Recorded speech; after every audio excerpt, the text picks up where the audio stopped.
Welcome to Black and Brown in the Wood podcast, where we take you outside to heal inside and honor and give flowers to Black and Brown creative heroes, sheroes, and folks who provide impact for our community. Today, we are celebrating an amazing artistry individual by own right. But before I get into that excitement of who that is and introduce it, I just want to share gratitude. Gratitude to the folks who have been liking, subscribing, commenting, and sharing. The folks who have been supporting this podcast, Black and Brown in the Wood podcast, and who's just been really embracing it. This podcast started as a very small idea in my mind that resonated to my heart about 6 years ago, and actually seeing it manifest. Yes, the power of manifestation, y'all. And going into my third episode, I just feel so grateful and humbled by the love that I'm receiving for it, but also for the individuals who have said yes. Who have said, yes, Adam, I want to get down on that. I want you to honor me. And, you know, that is great because sometimes as we do this amazing work for the community, and it's just a natural part of our fiber, it's just who we are. It's just not something we kind of celebrate. It just be like that sometimes where we're just not going to celebrate it. We celebrate it through the impact we see, the impact that comes back our way, like either a child or an adult staff member, whatever, comes to you and says, oh, you really did this for me. You really impacted my life. Yeah, that is the financial currency we don't count. Right.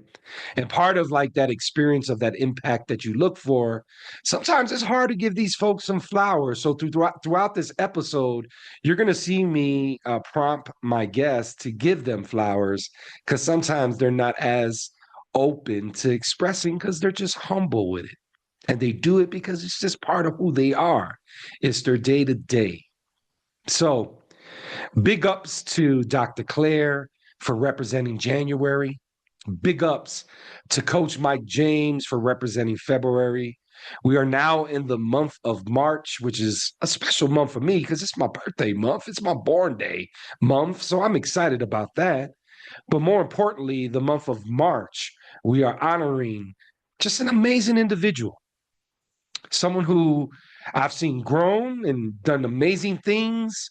I've seen many wins. I've seen some losses. I've seen many recoveries because this person rebounds. And the impact that this person provides for others is evident. You can see it. And when you speak to this person, you feel it, hear it, and don't let them tap into their artistry bag because lights come out their eyes like no other. You'll see that. So in this episode today, themed, and I'm going to break down this theme, the mother, the healer, the artist. Nurturing through creation. We are welcoming today a dear friend of mine, a fellow artist, an impact healer, and we're going to give them flowers. Let's give it up. Everybody, come together and get your virtual flowers together so we can toss them towards this person's way. And let's give it up for Miss Dionne Victoria. I'm going to give you that round of applause, Miss Dionne. Yeah, you know what this means. We're going to give you that round of applause. And Miss Dionne, thank you for being here. Thank you for being part of Black and Brown in the Wood podcast. And thank you for joining this movement of taking people outside so they can heal inside. Welcome to the podcast. Let's go. Thank you for having me. I am so grateful to be here. A little bit about me. I am an artist, an educator, and entrepreneur. And of course, as you all know, I'm a mother of two beautiful Geminis. So it's not really two kids. Y'all know it's like 8. But yes, so happy to be here. And thank you for having me. You know, you mentioned about being a mother, and obviously you heard the theme, right? Your theme of this podcast episode. And really when I was thinking of a title for your episode, this one really resonated for me in the sense of like, I always, you know, I knew you before you were a mother, right? And for the folks who don't know, I've known Miss Dionne for at least over 10 plus years. And a lot of our connection happened in the outdoors, which is special. But I met Dionne pre being a mother. And the amazing thing is I got to watch you become a mother.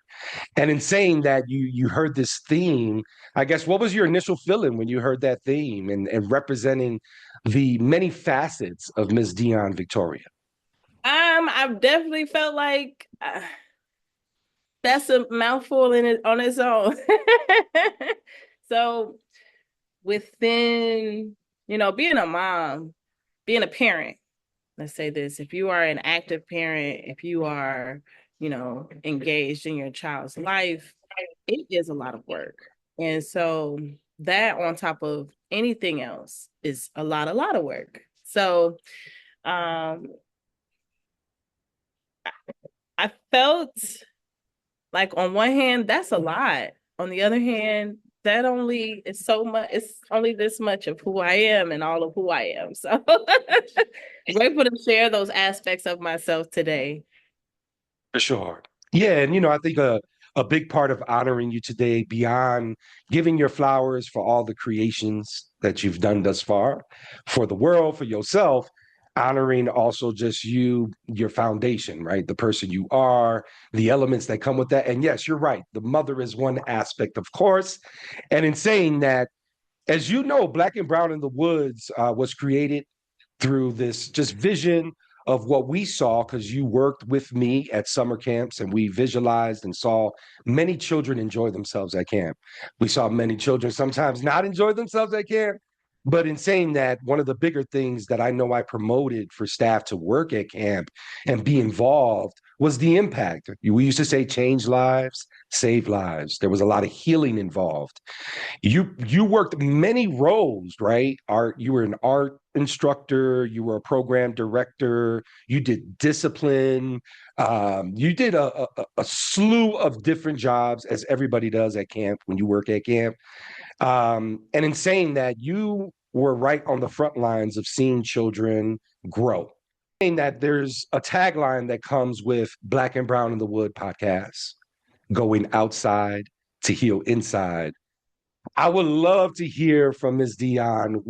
How does that make you feel when you hear that, right? What resonates for you when you hear that?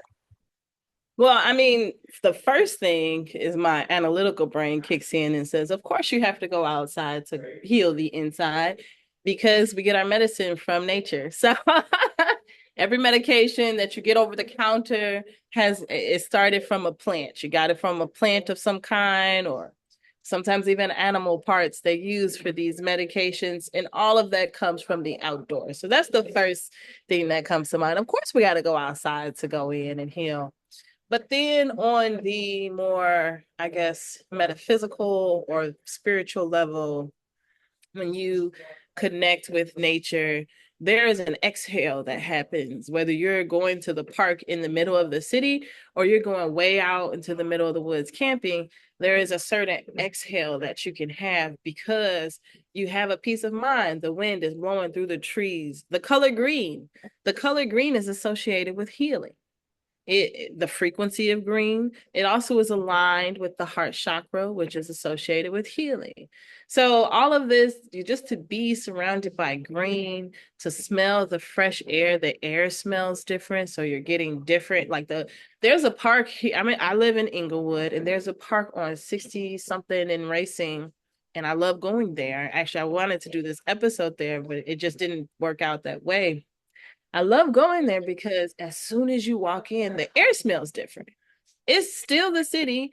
We still got city air as soon as you hit that corner on Racine. But as soon as you walk in, the air smells different. And it's like you're in a different place. You escape a little bit, the city life.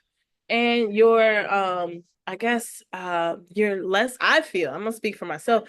I feel less guarded when I go into nature because there's less opportunities for me to protect myself. There's not cars. I don't have to look both ways to cross the street. There's not somebody riding by on a loud motorcycle or the police zooming down the street. There's not all these things happening when I get to go into nature. And so when I hear that quote, going outside to heal inside, I understand that connecting with nature is how we heal.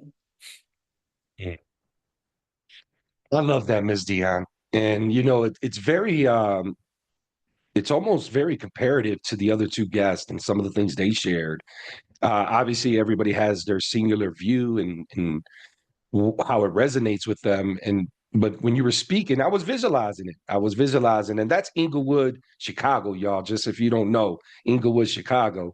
And I was visualizing what you were saying, what you're sharing there, in the sense of like being in the pollution of Chicago and then entering this small space that provides nature and gives you this just clear air. It smells different, but also how much your senses, right, really kick off. And I think that's the unique thing about being outside to heal inside, and why I mentioned about our campers, because I witnessed that, from them going from maybe the city blocks, which benefit us because I definitely enjoyed myself as a youngin in the city of Chicago some summers. But the benefits of grabbing someone who lives in a city area and bringing them to a space of the woods, of nature, and giving them the greenery you're speaking of, right? Because the immediate thing you when you were speaking, and I recognized, and what I was visualizing was the colors and the things that you immediately or shared in the immediate part of this conversation. So in saying that, thank you, Ms. Dionne, for sharing your thoughts about going outside to heal inside. It is an ongoing conversation we have with our guests, and I appreciate the gems you dropped in that one. We're going to go right into the 5 questions. We prepare 5 questions for you, and I'm really excited about this because, as I mentioned, Miss Dionne, beyond just being the amazing artist that she is, the mother, and the healer, we're going to get to know all three of these through these questions. And the first question, we're just going to start off the bat. Who is Dionne Victoria, the artist, the healer, the mother? Who is she? So I'm a child that made it into a big body. No, I'm kidding. Well, yes, and me as a mother, I could start there. I really want for my children to be able to do whatever it is their heart desires. So I really, when it comes down to parenting, my goal is that they ask questions, that they feel comfortable speaking their mind, that they know that they are a leader, that they know that they are capable of accomplishing whatever they want, and that they know they have the resources, in reach. Everything is in reach.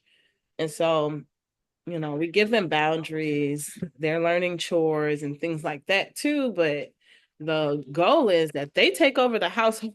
My daughter, who's 4, washed dishes on her own. Nobody asked her to. She just said, "Hey, mommy, I washed the dishes," and I went and checked, and they were clean.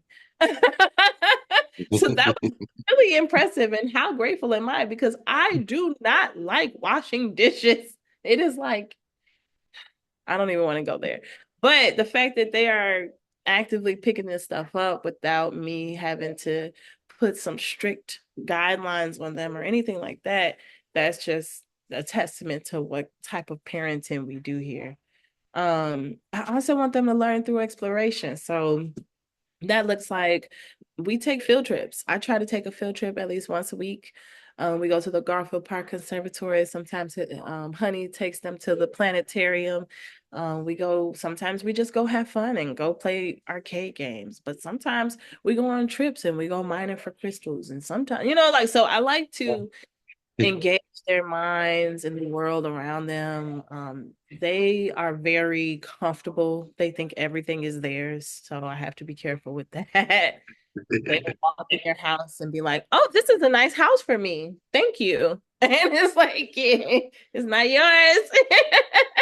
But they're very comfortable in that space. So that's me as a mother, just always making a way for my children to feel safe, to feel comfortable, to be who they are. As a healer, I know that healing starts from within. So I actually do a lot of my healing work on myself, with myself, through myself, for myself, before I do anything for anybody.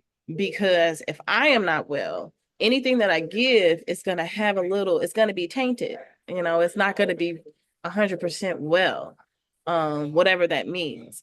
So I always make sure that self-care, like I have this little altar to myself right over here, and it includes I love myself, because whenever I Mm, feel any kind of way, I can just look over. I got a card that says thank you. I have flowers. I have a candle. That's my favorite stuff. So the idea is that healing myself and making sure that I am well create space for others to know that they can heal themselves and make sure they are well.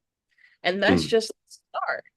Then you bring in people into your life, which is where I'm kind of like learning the boundaries of because in order for people to see, oh, how do you do this? They got to come sit next to you and they want to talk to you and they want to see you and they want to know. And you have to be willing to invite them in to a certain extent. So that's the part where I'm healing not just myself, I'm inviting others to see my healing process, mm, whatever that looks like, even using social media.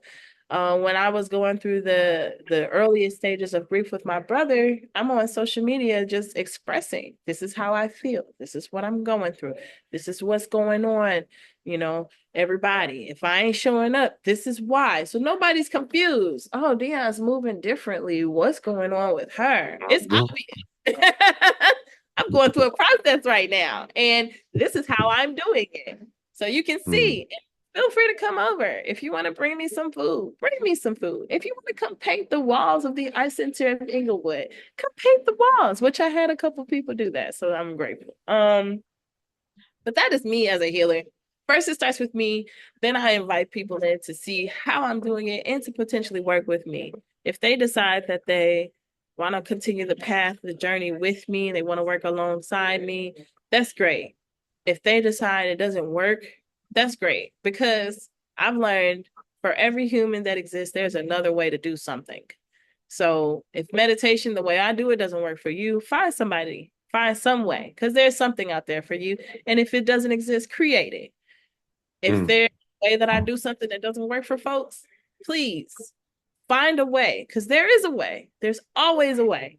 So that's me as a healer. Me as an artist. I save this for last because I'm the most excited to talk about this.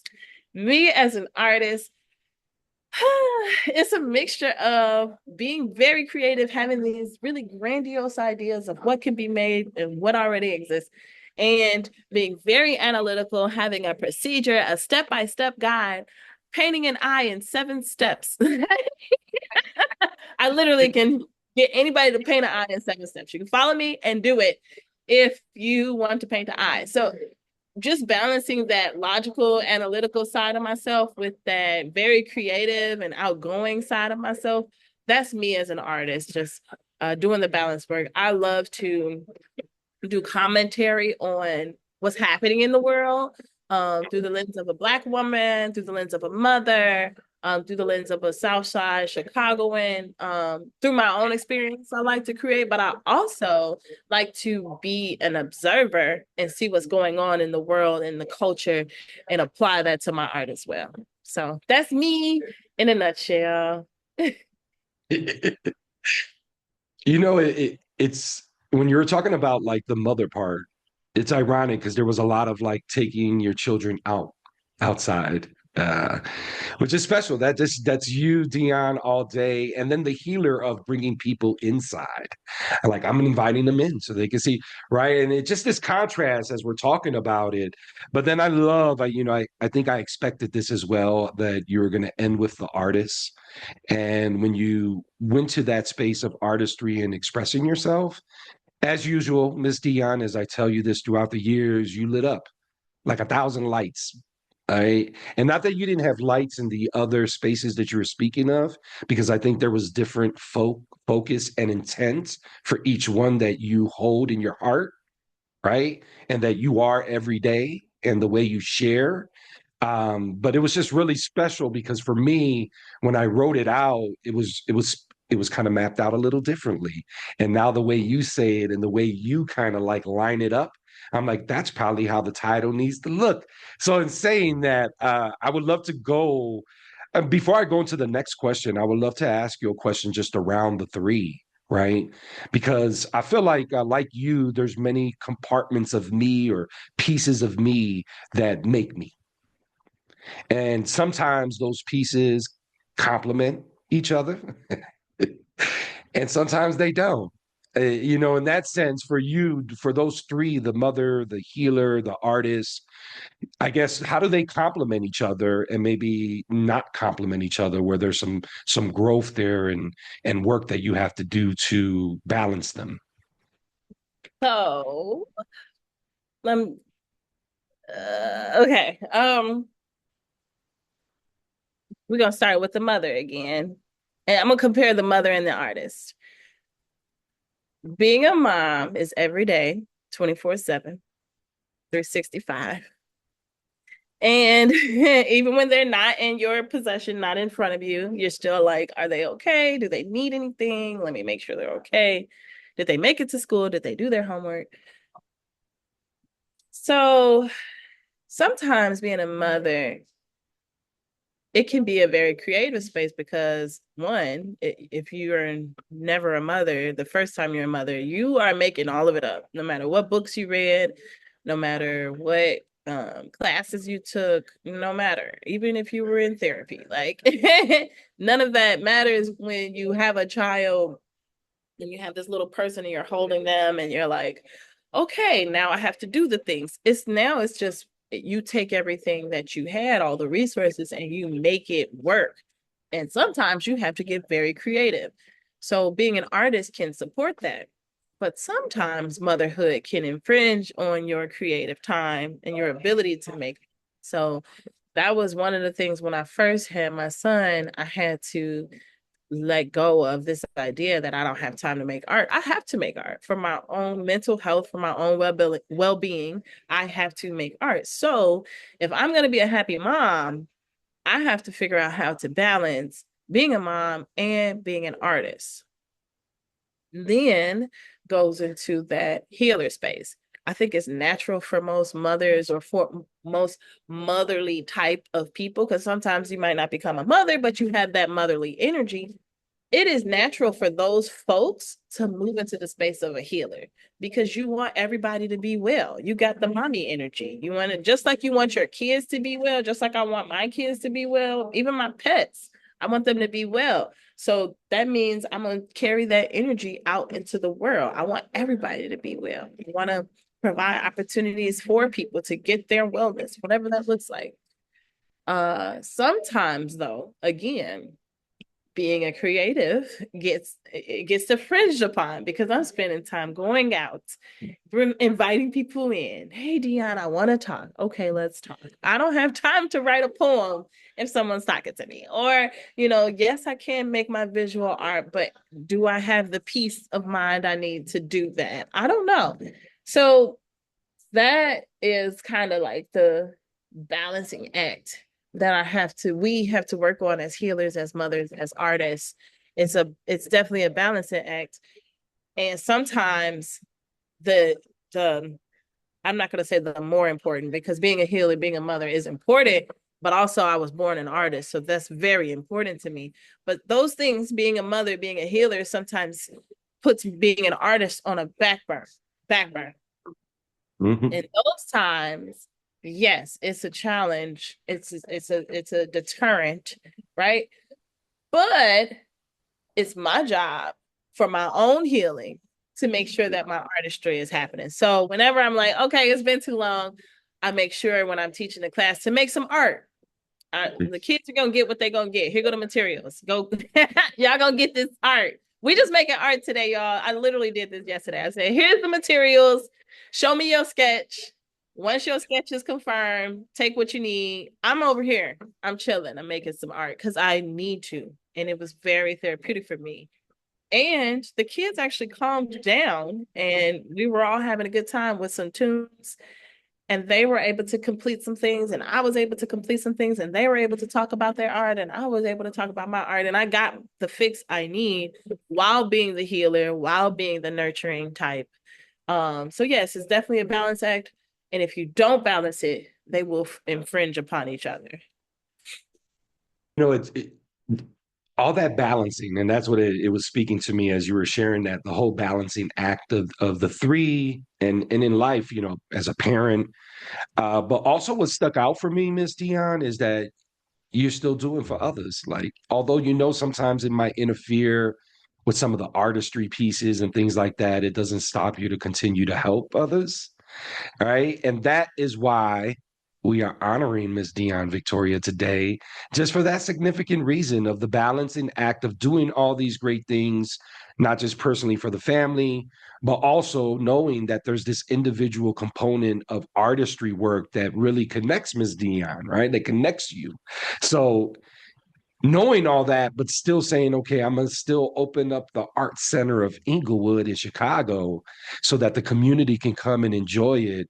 I mean, it just speaks volumes, Ms. Dionne. And I know you're very humble with your ways, but to me, that's a camp clap. Thank you for sharing that piece. Going into our second question here. And this one, obviously you answered how you feel, and it's very foundational. And it really made me think when I created it for you was like, I know a good a part of your story, and maybe there's nuggets I don't know, right? And in this sense, what was a pivotal moment in your life that was significantly shaped who you are today? And how has it influenced your work and your values? Oh, I have had a lot of pivotal moments. Ooh,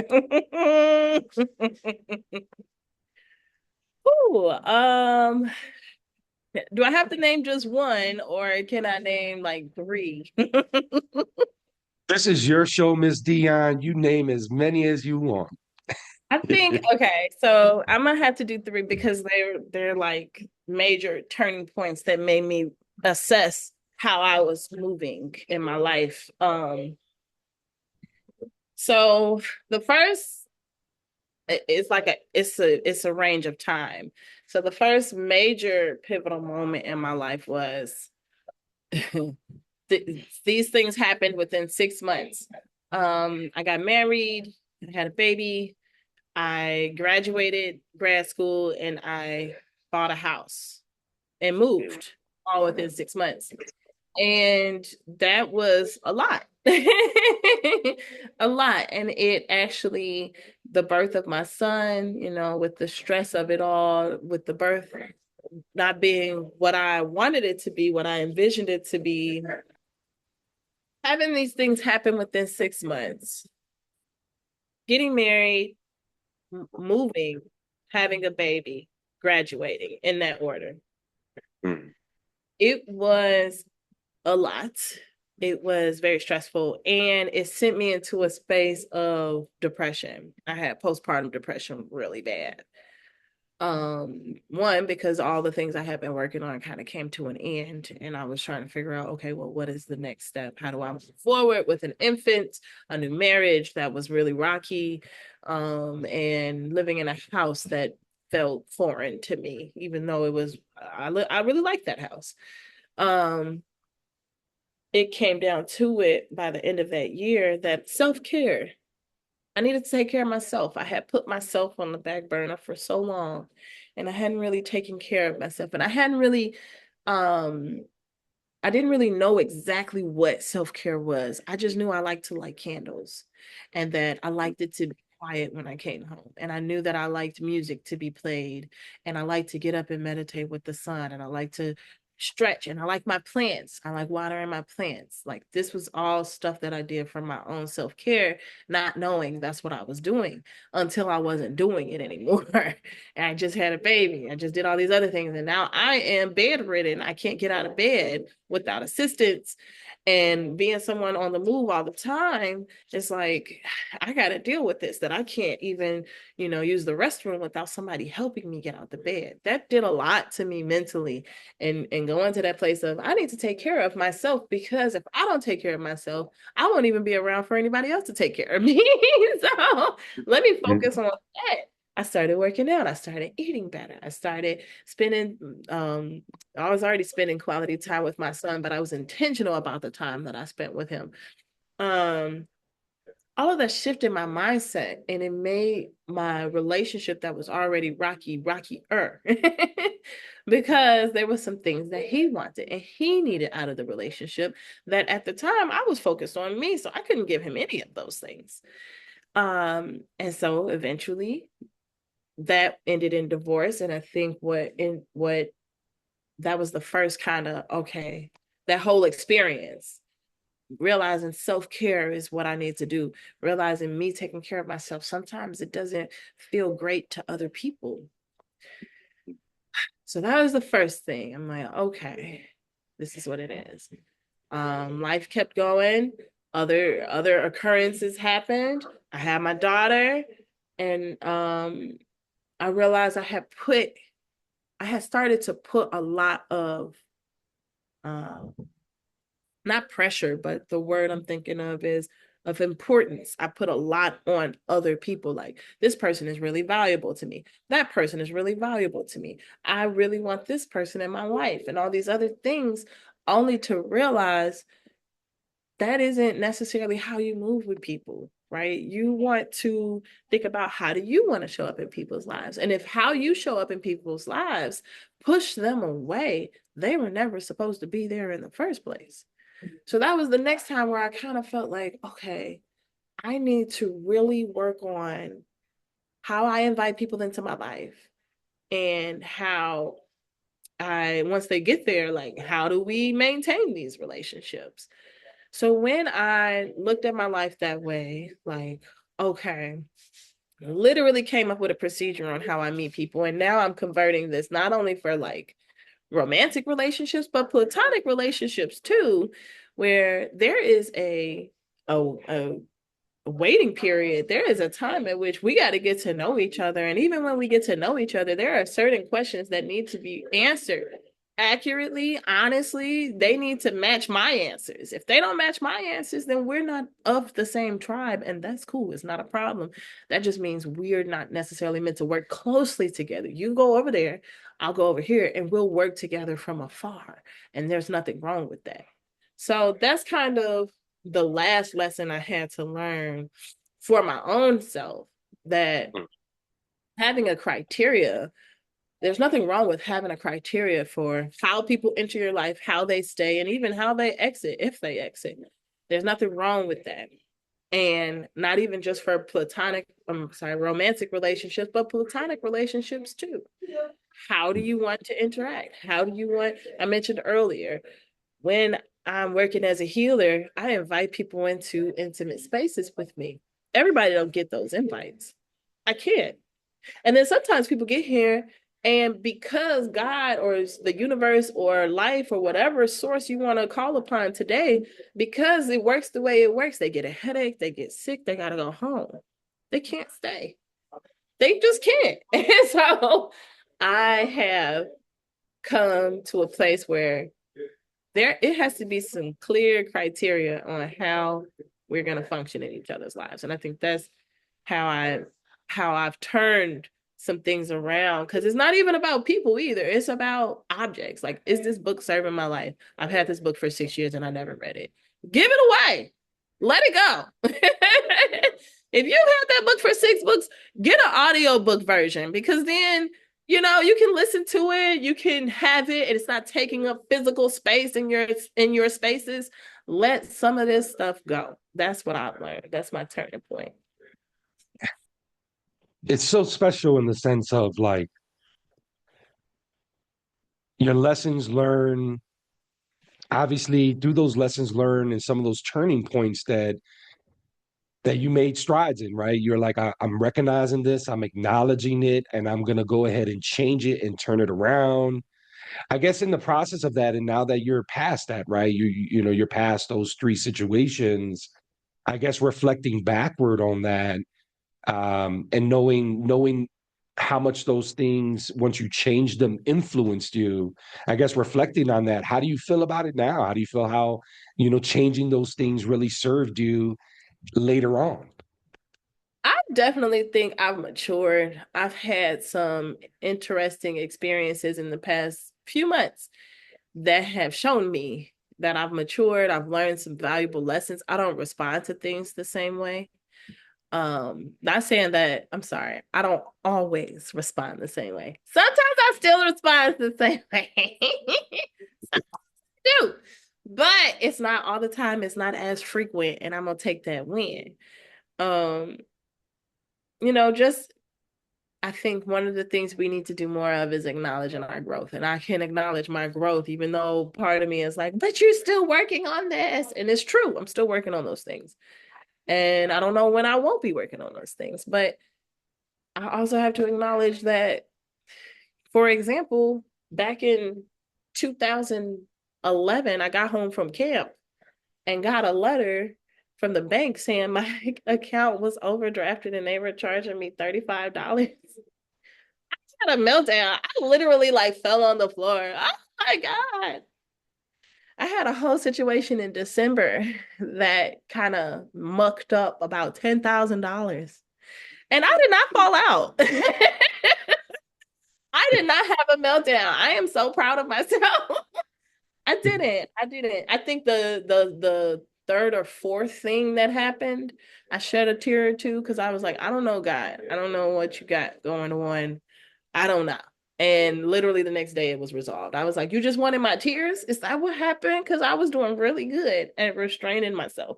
But you just wanted tears. That's what it was. And so yeah, I see the growth. I'm grateful for it. Honoring it. I'm honoring even my younger self who was not this way, right? Like I needed to be that way so that I could learn to be this way.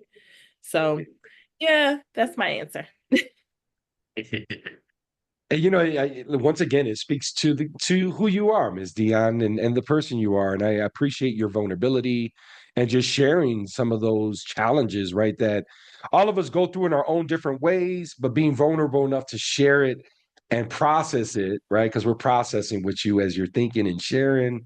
But also realizing that there's some results at the other end and just giving those beautiful examples you gave, right? Like I used to flip out in these moments. I did it now. And the beauty of that is that self-acknowledgement you share, just almost giving yourself a pat on your back, like, man, I didn't freak out on that one. Thank Jesus on that. And it really goes to my third question here, Ms. Dionne, and that is, how do you stay motivated and inspired, especially during adversity or self-doubt? So one of the things is actually doing what I say. No, I'm just like, I look at my life and I very strongly remember my childhood. I remember dreaming about the life where I was going to have, and still I want this. I still want this. I don't care what it takes. An otter tank. I want a tank with otters in my living room. I know it's ridiculous, but I want it. And I wanted it since I was a child. But what Okay. I'm getting at is like, as a kid, I had all these dreams, and as an adult, I'm doing it. I'm keeping my promises to myself. So it's not hard to stay motivated in those days where it's hard, it's everything's hitting you left and right. Last week was the most, talk about a week of pivot. I am still in the belief that I need to play professional basketball. How much pivoting I did last year. It was like, okay, and pivot and pivot and pivot. And I was like, man, I really handled that very well. I am seeing my dreams come to fruition. So I can look at little Dionne and say, we look what we did, girl. Look. And she'd be like, oh, you did it. I'm so happy. So satisfying that inner child is one way that I stay motivated. Another way that I stay motivated is reviewing the tape. How many kids have I been able to reach? How many kids told me, I appreciate your presence? How many kids were able to tell me something I taught them without me guiding them through the process of telling me what I taught them? How many adults, how many people have literally said with their mouths, I am so happy you exist. I am so grateful for what you did today. Dot, dot, dot, dot. When I look back on what I've done with my life, I know there's a lot of people who appreciate what I've done. I'm getting emotional. I'm sorry. I'm trying to keep it Take your together. time. Take your time. Take your time. There's a lot of people who are grateful that I even just that I exist, not even that I've done something for them that I know of, but that I exist. Mm. And that ain't for no reason. That's because of the work I've done. That's so anytime I'm like, I don't feel like it, I have a wall with a few quotes that people have handwritten. So it's not even my handwriting, it's not a printout, it's their handwriting. I can go look at it and say, that's right. I did reach that person. I got pictures that people send me of their kids, of themselves. I keep these things around me so that when I'm like, another grant, I gotta fill out another one. Like, I can do that. Didn't fill out another grant. I don't want to. It might be due today. But guess what? It's gonna work. It's gonna work. So that has been my motivation to keep going.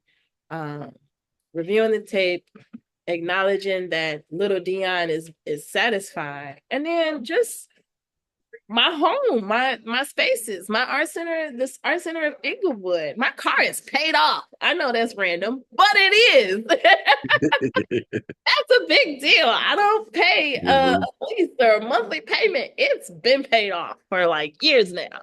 And I have support from the community. I have all these people that just are present. I have all the things I need. I'm in the best relationship of my life. I have beautiful children.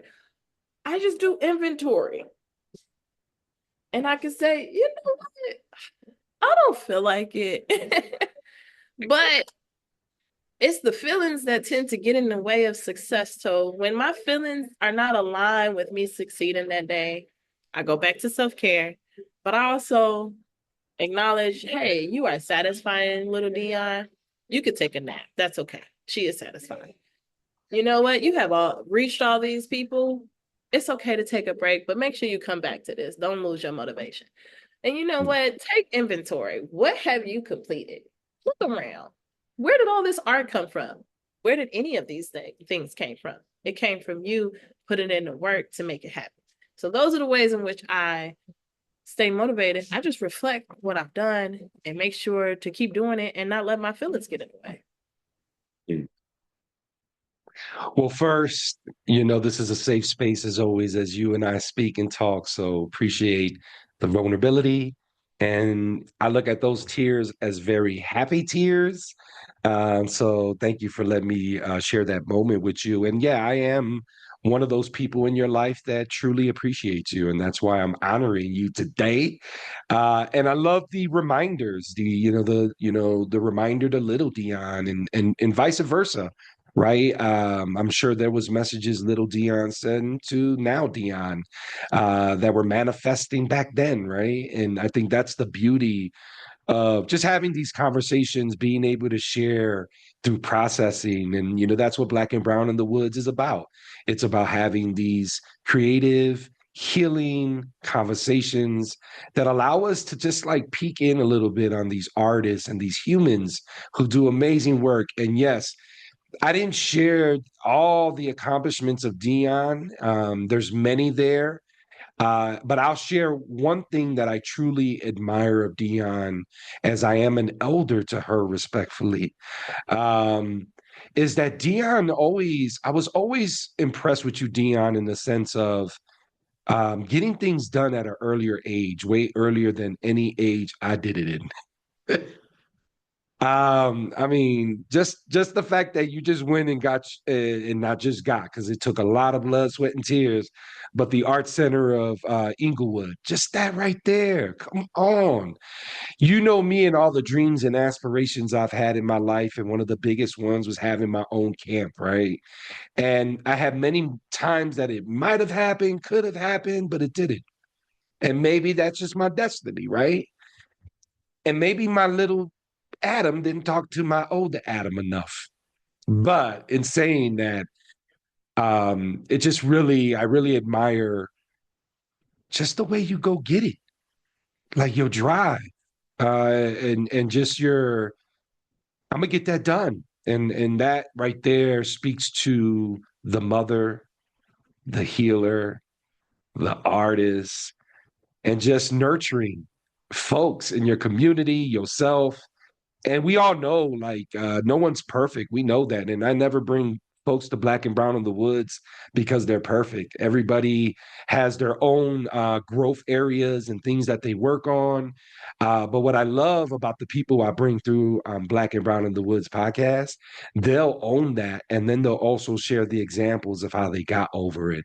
So thank you, Ms. Dionne, for sharing in that way, because I know you, right? But this is such a beautiful conversation in the sense of people hearing other people speak and getting a peek into the mind of a creative artist like you, because you said you were born an artist, and I totally agree. 100%. Miss Dionne was born an artist, and an artist in myself, as I am one myself. There's just like-minded pieces. So we're getting to our fourth question here. And this one, for me, it really, when I think of Dionne, Miss Dionne Victoria, and the person I worked with over the years, and just the person I am, for my listeners, if you don't know, I'm eccentric. So that means my energy invites other eccentric energies. And I am also a protector of eccentric folks too. And, in that sense, sometimes the most understood sometimes get misunderstood. So in saying that, I am one of those artists that I have a way of approaching things, and I'm a visual person. So that means I have to catch people up to where I'm at. I tend to live in the future with my thoughts and the way I think. So in this question, it is, what is one thing you wish more people understood about your work and your creative process? And take that whichever direction you want, Dionne, however you want to answer it. I'm trying to decide. I might just handle this question from multiple angles because I think that's the easiest route. One, as a nonprofit founder, as a business owner, as a mom, as an artist, I'm sure people understand that it's a lot of work that goes into each of those titles. So that I think we can all agree, all of those titles carry a lot of work. I don't necessarily have to say that. What people don't know is that a lot of the work is very similar. So like being an artist, you got to be a business owner too. And when you're a business owner, sometimes it feels like you're for profit, and sometimes it feels like you are not for profit because there is no profit. But I think what I would want people to know the most about me is a lot of what was already said. I work very, very hard. And I have high expectations because of how hard I work and because of the expectations I have of myself first. Most people get to meet my external expectations of what I have of others, but they have no idea where my expectations are for myself. They have no idea about the grace that I give most people more than I give myself. So I think one of the things that I would say is if someone ever meets me and their reaction or their response to who I am and how I function, oh, she's too tough, she's too hard on anybody else, then please understand, I am harder on myself than I am on anybody else. And I can take that to the bank and cash it. The reason why I get so much done is because of how hard I get on myself. If Dionne is being hard on you, best believe she's being way harder on herself. So cut her some grace. And if you need grace, just ask. I'm a Sagittarius. You can talk to me. You might not like what I say back. What I want people to know about me, Dionne works very hard and is working on giving grace to herself and to others.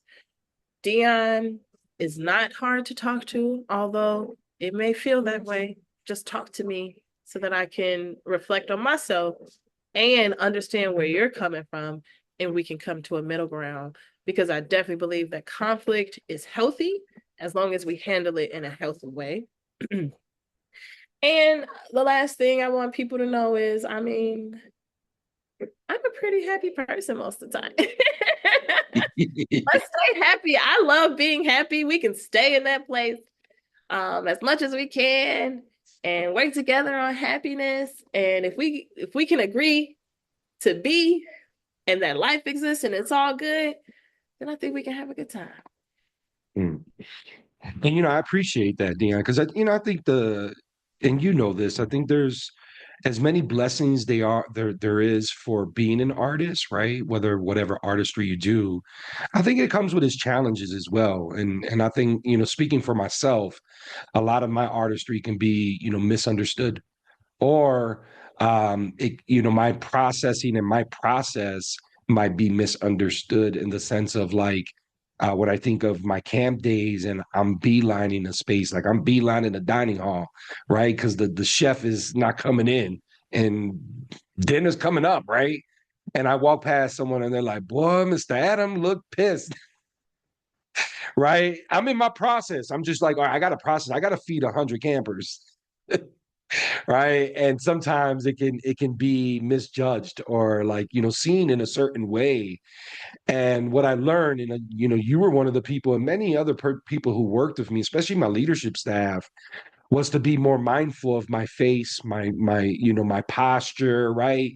Like Adam, be mindful of that. You come in looking a little, and what you shared in that one, like, your process, being a communicator, being an open communicator, but being an honest communicator, right? And those processes of how you do things, I think just speaks, once again, to just the artist you are, right? How you look at it, view it.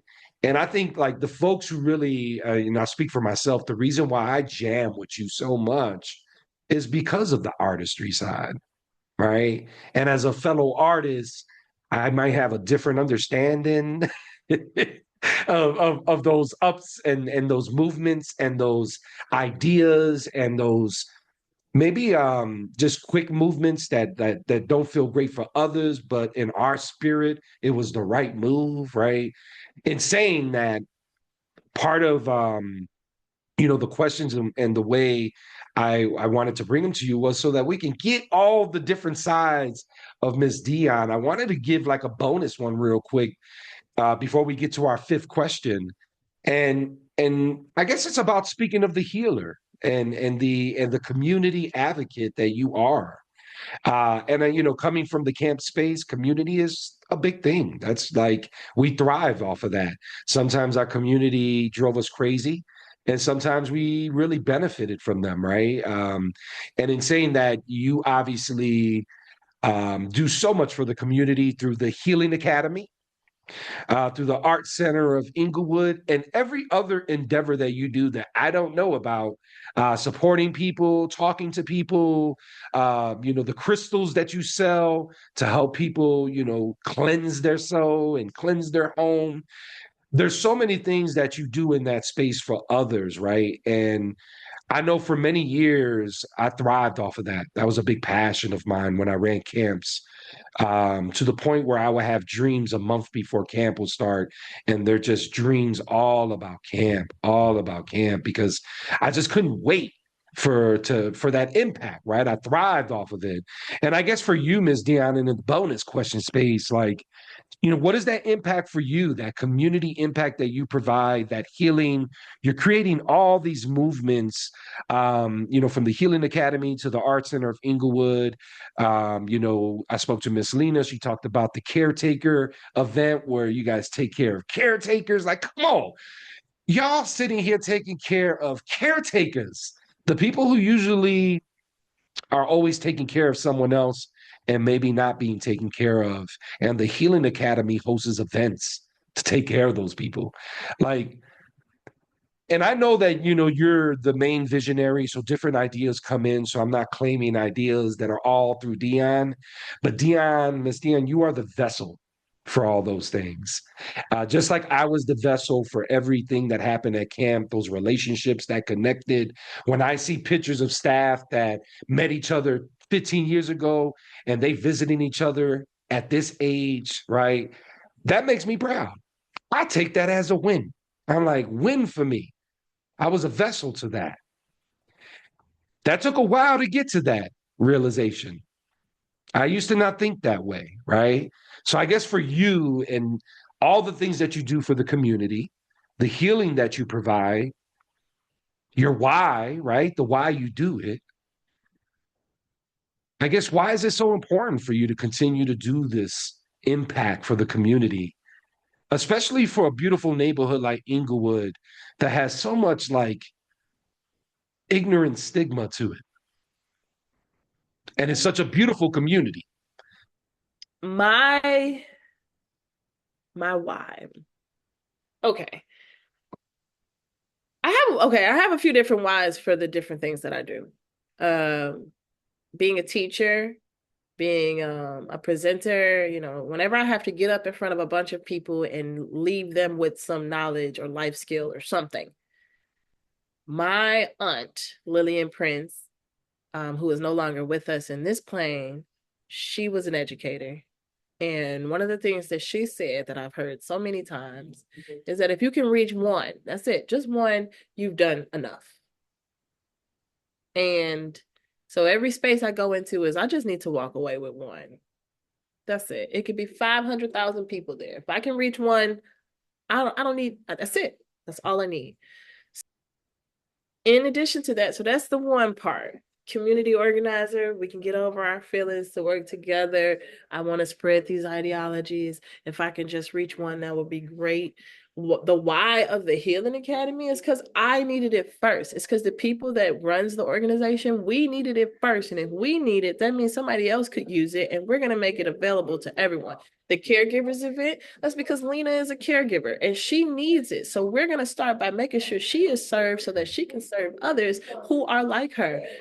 Mama Tess came with the ancestors in training. She wanted to reach the seniors or the elders, depending on who you are, which word you use. It doesn't matter. Those who are older than us, who need some support, and what they're going to do when they make their transition and become an ancestor. Me, I'm a mom, so I'm going to always be looking out for the moms. Always.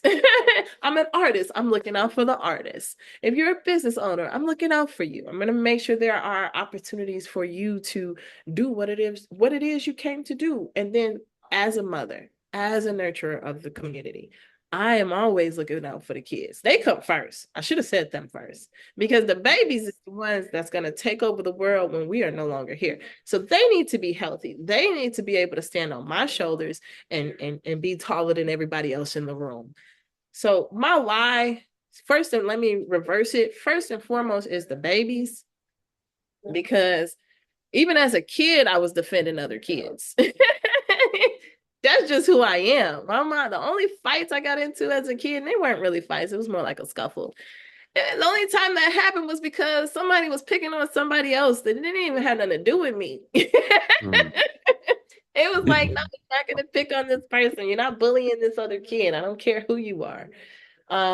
So that's who's important to me, first and foremost, are the children. And then I want to reach the community members who are like me and like our community members. The Art Center of Englewood came about because if you're familiar with the Southside Community Art Center, there's nothing like that here in Englewood. There is no art center here in this space. There's a lot of artists, but there is no space for them to come and do an exhibition. There's no gallery that I know of in the Englewood neighborhood. There's a couple little movements, and let me rephrase that. There's a couple movements. They're not little. There are a couple movements that are happening. Maybe they don't have a space. Maybe they have the space and it's not ready yet. There's so many different things that are occurring here in this neighborhood, but there is not an art center, which is why it was so important to me that we opened up this art center that not only provides space for artists to come hang their work and be artists, but also learn how to be business people. Because when I was in undergrad, about to graduate as an artist, nobody said anything about running a business. And the only reason I knew about it was because I interned with other artists who were running businesses, who had to go get a business license, who had to figure out how they were going to charge people, who had to figure out how they were going to file their taxes and do all the business stuff of being an artist. Nobody taught them, or unless they did and they didn't tell me. What I'm saying is, for the most part, artists are not equipped to be business people, and that's what the Art Center of Englewood is bringing to artists: the skills, the tools, and the space to run their business and leave a legacy for their families. So that is, in a very large nutshell, my why. And that is why we're honoring you, right? You know, I know you're humble with yours. You have a lot of beautiful things that are going on that, to me, because Mr. Adam is all about who's helping you heal. There's so many healing components that Ms. Dionne is implementing for others. And I ask that bonus question just to bring more of that out, because like, I want to put some shine on you and the things that you're doing, and your why is so rooted in the things that you do and the people that you support and help. So in saying that, you know, the last question here, right? We're at the question number 5. And in this question, you know, it's all part of the movement that I've created. You know, I created a movement of who's helping you heal, allowing people to have a conversation, a healthy conversation about the people that's supporting them in their healing process. And that can be people, things, places, whatever the person wants to answer in that one. And so the last question here, Ms. Dionne, is who's helping you heal? I mean, I'm going to reference this conversation first and foremost, me. Because if I don't take care of me, who else will? It starts with the self-care, self-love, self-preservation. And in alignment with me taking care of myself, spirit helps me heal. God, universe, the whatever you want to call the one thing that we're all attached to, that provides the resources for me to heal. So the resources are provided. I heal myself. Being in community, being around my family, being around my friends, being around my loved ones, that is healing. Last night here at the Art Center of Englewood, the Healing Academy hosted a sister circle. I was exhausted. It was a long day. It was a very long day after several long days. So I didn't have any energy, and I just kept praying as I was on my way back to the Art Center after teaching a class. Oh, I hope I can muster up the strength. I hope that I can get the energy I need, so on and so forth. I got there, and literally just sitting down and taking a few breaths with my sisters, I had energy come back into my body. So I knew holding this space is giving me space to heal.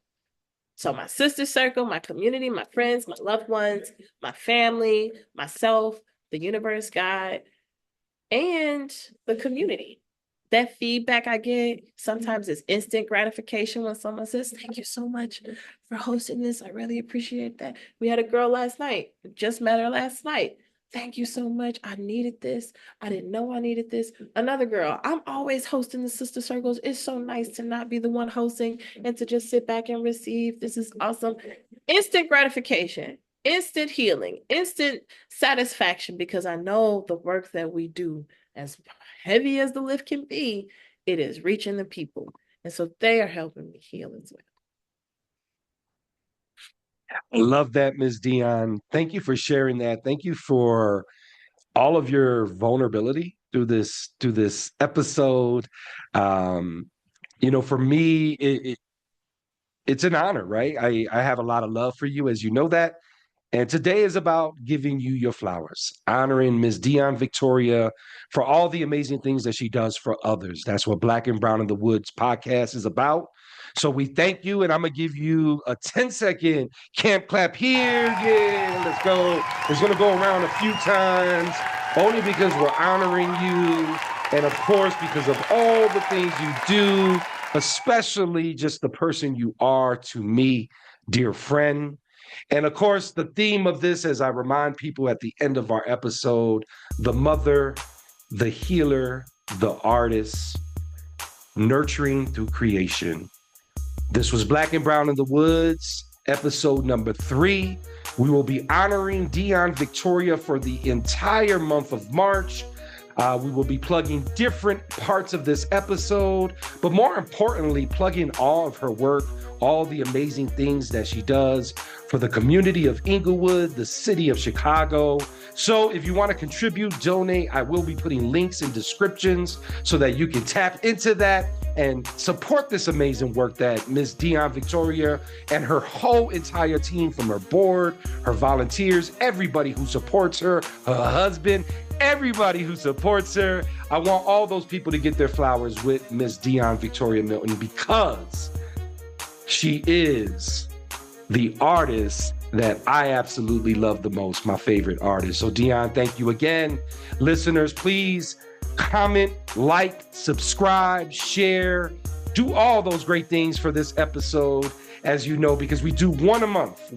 So next month, in the month of April, we will be honoring another individual, and you will see who that is. I'm looking forward to bringing that out, rolling that out for you folks. So in other words, make sure you go outside to heal inside. And those last words is, who's helping you heal, y'all? Peace.